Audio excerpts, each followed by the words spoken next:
everyone, today we'll talk about how to fix or how to solve the problem of joining server on the application of Snapchat. We go to settings,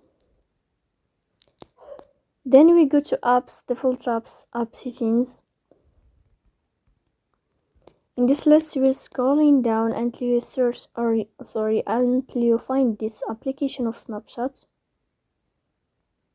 Here in this page of app info, we go to first stop and you will click OK. Then you will enter to the window of storage. Here you will click on clear cache. In the end, you can turn off your phone and you can wait a moment to restart your phone again to fix that problem. So please don't forget to support us by like and subscribe.